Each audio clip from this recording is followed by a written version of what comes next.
back, relax, and maybe get yourself a snack. Me and you gonna have a little chat about books. Hey guys, I'm here today to talk to you about some non-fiction books and series that I read whilst I was away from YouTube and didn't really get a chance to talk about them or review them. But these books are all ones that I would definitely recommend you guys pick up, and I want to kind of discuss a little bit with you and tell you a bit about them. So let's just get started. The first book I want to talk to you about is, as I say, it's non-fiction and it's called Arzu. It's the story of June Mottershed, who is one of the daughters of the man who created Chester Zoo, and it's the story of her life, which is a very interesting and very different from most childhoods, because she basically ended up growing up on Chester Zoo when it was struggling financially, when it was doing a bit better, and eventually when it became the zoo that it is today, which is very much a world-renowned zoo. Now, I have been to Chester Zoo quite a few times actually, because my partner's family live quite close, so when we go up and see them we often pop into Chester, and I love it there because not only is it a lovely zoo, it's also a place where you see animals you don't always get to see, and some of those animals are red pandas. Now, red pandas are my favourite animal. They are adorable. Literally adorable, and Chester Zoo has just had 2 baby red pandas born in the last few months, which are so cute, like so cute, and I love red pandas. Literally love red pandas. Anyway, I'm getting off track. Basically, I want to be a red panda, let's be honest. Like when my hair used to have black on the ends, do you guys remember that a while ago? That was when I wanted to be a red panda. I still kind of want to be a red panda. Their life looks so much easier than everyone who's a human. But anyway, red pandas are amazing, and they breed them at the zoo. They breed so many different types of creature and animal, and they're so respectful towards animals there.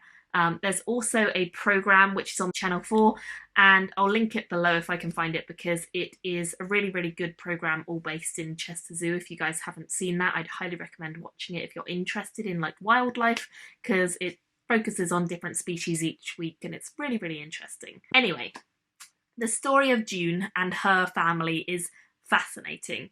She has a real way with words, and she kind of compels you through the story of her life because it's so bizarre. They ended up having all these creatures come and live with them. There's an old house that is at the centre of Chester Zoo, which is the original house that the family used to live in when they were living on site. And I think it's now a restaurant, but you can go in and you can look around this house a little bit, and you've got all these amazing paintings, and it looks like a very noble and grand old house. And it was, but when they moved in, it was derelict, it was run down, it did not have any of the facilities it now has, and the land that surrounded it was pretty barren as well. They had to build pretty much everything from scratch, and her father was instrumental in bringing Chester to life and kind of maintaining it as well. So it's a really, really fascinating story, especially if you're interested in wildlife or zoos or just generally crazy upbringings, and I'd highly recommend it. I really, really liked it, and I ended up giving the book itself a 4.5 out of 5 stars, because you can't really rate someone's life, but it was very interesting, and I just think it could have been told slightly better than it was, but it was very, very good. So I highly recommend it, and I think that it would be well worth looking into if that's something that appeals to you. The next book I want to talk to you guys about is one I just finished audiobooking, and this is called I'll Be Gone in the Dark, and it's by Michelle McNamara. This book is one that is really quite creepy and horrible. It is a true crime book, so it's based on a real life situation of crimes, horrible crimes, that were committed by a rapist and a killer known as the East Area Rapist, or EAR. This is the story of a kind of investigative, self-led, almost journalist, researcher, do-gooder, I suppose I'd call her, is Michelle McNamara. She was really, really fascinated by cold cases, cases that the police just hadn't been able to tie up, even though they had evidence of various kinds. The killer and rapist called EAR was infamous in the time that he was prowling around the streets, and he was very much a meticulous, careful planner. he did not spring and leave a load of evidence of where he was from or who he was. He was very much careful and meticulous and planned out his actions to leave very little that could trace him.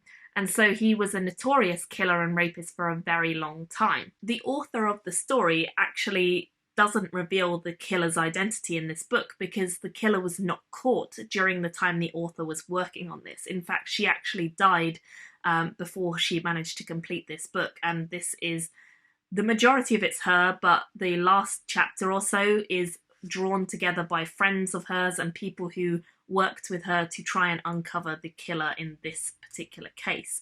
So we see all of her evidence and findings, and we see the way she meticulously looked into what this serial killer and rapist was doing. It's a very hard-hitting book because it does tell you about the crimes and atrocities that he commits, and you do get details, although not super graphic. You do get told about what he did. So if you're not into true crime, definitely don't read this. But if you are, and it's something that fascinates and horrifies you in equal measure, then this is probably worth reading. The good news is that the killer has now been caught. I believe in 2018 he was caught. So it's a good thing that that's happened. Obviously, it's a shame the author never knew that that's happened, but it's a good thing it's happened now.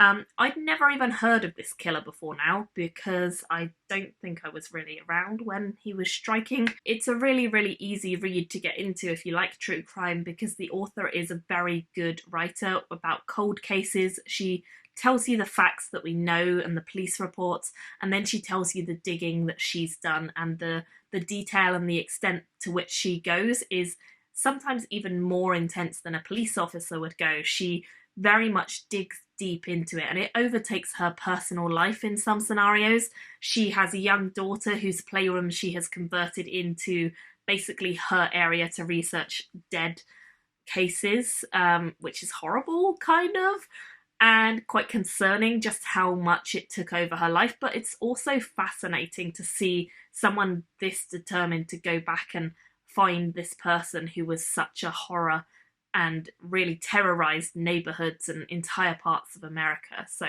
it was a really interesting read, and I definitely would recommend trying it if you guys are interested in true crime.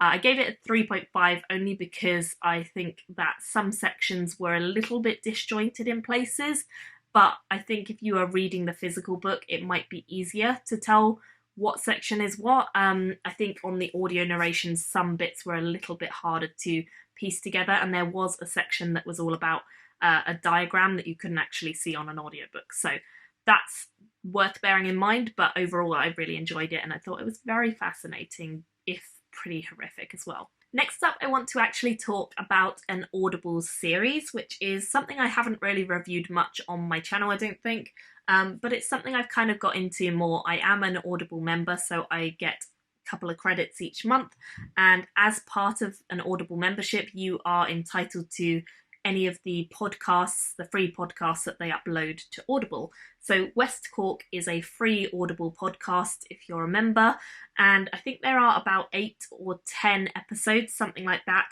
in the series, and it's a series set in West Cork about an ongoing crime trial. It follows a woman called Sophie Toscan de Plantier, who was a French woman who came to West Cork, and she was living there kind of on and off. She would occasionally visit for a while just as an escape back in the 90s, and in 1996 she was brutally murdered. Someone found her and there was a big investigation into who committed the crime. Now, this crime was never proved to be attributed to any particular person, like it was never definitely proved to be anyone, but there is definitely one main player who everyone in the town of West Cork thought it was, and there are definite reasons behind why they thought it was him, but this series kind of is an investigative journalistic look at what happened and why people believe a certain character was the one who did it, and whether or not he is innocent or guilty. So they actually talk to the man in question quite a lot, the journalists, and they also talk to people in and around the town quite a lot about what they thought at the time and how much of a stir this caused when it was very much a rural place, not a lot going on, not a lot of big crime in the area, a murder to just happen in a brutal, horrific way was quite out of the ordinary and quite horrific. So it really shook up this small, sleepy town, and it was big news at the time. I, again, really like true crime, so if you do like it, then again, I think this is worth reading. If you don't, maybe steer clear. I gave this whole series a 4 stars overall and would certainly recommend it, especially if you like things like Making a Murderer and Serial. I think the podcast Serial is very similar to this and probably the inspiration for this, so I definitely recommend that. And the final book I want to talk to you about is actually a memoir. This is Julie Andrews' Home, a memoir of my early years. I just finished reading this one today on audiobook. It is actually narrated by Julie Andrews, which is why I originally picked it up. Julie Andrews is the lady who plays Mary Poppins in the Disney film. She plays Maria in The Sound of Music. She's been on Broadway and loads of things. She's been on TV. She's been on radio. She's been everywhere. She is an absolute tour de force, and she's an incredible singer, a very, very talented actress, and just generally an inspiration to me. She's always been kind of an idol of mine. Now, I have no aspirations, never have, to be in theatre or anything like that, but I've always admired her in her roles, and I always think she brings a very calm and stern and wonderful sense of fun to her plays and her stories as well. So I've always liked her, but I've never really looked into her actual background or her story of her life. And when I saw this on Audible, I just could not resist because it was narrated by her, and her voice is just fantastic. I think she acts beautifully in whatever she does, and I really enjoy just listening to her voice. If that sounds weird, then it is, but whatever, I just do. And I really liked this book, actually. It was fascinating. So I have always grown up in or around Surrey until fairly recently when I moved away. And Surrey and London are basically next to each other, and I've always kind of lived there until recently. It's kind of my home turf. It's my stomping ground, I suppose. So I know it very well. And she, in this book, relates a lot of what her childhood was to places in these areas because she grew up in a similar situation, like similar parts of the UK. And she is just cool. She's just a cool woman, but her life is actually a lot harder than I realised, and I didn't realise quite how much she'd had to go through in order to become the lady she was. I didn't know, but I kind of just assumed that maybe things were given to her because she comes across very posh and very well-to-do, but actually she's had to fight a lot for what she wanted, and she's had to get through some really hard times, and hearing everything in her own words was really fascinating.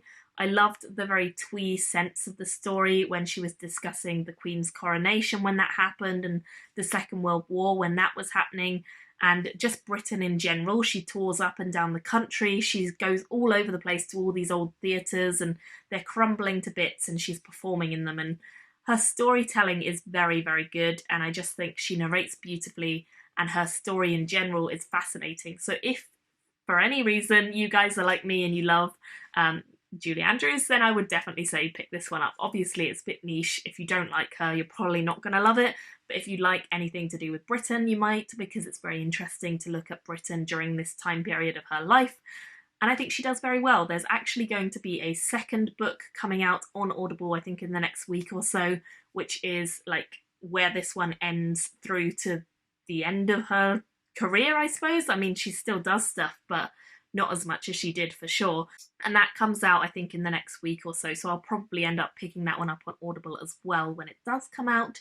But yeah, for now I've just read this one and I gave it 5 stars because it's her life, it's cool, and she narrates it beautifully. So you can't fault it. It's 5 stars from me. I loved it. I thought it was excellent. So I don't read memoirs much, but I thought this one was really, really good. And it's a little bit different from maybe a classic memoir. So quite an interesting read overall. So those are some non-fiction things I've recently read. I'd love to hear if you guys have read any good non-fiction recently. I'm really in the mood for it at the moment, and non-fiction November is something that I quite often take part in. So if you have any recommendations, I'd love to hear them. Thank you all so much for watching, and I'll see you very soon in another video. Bye guys! Thank you for watching my video today. Go pick up a book, then come back and chat with me again.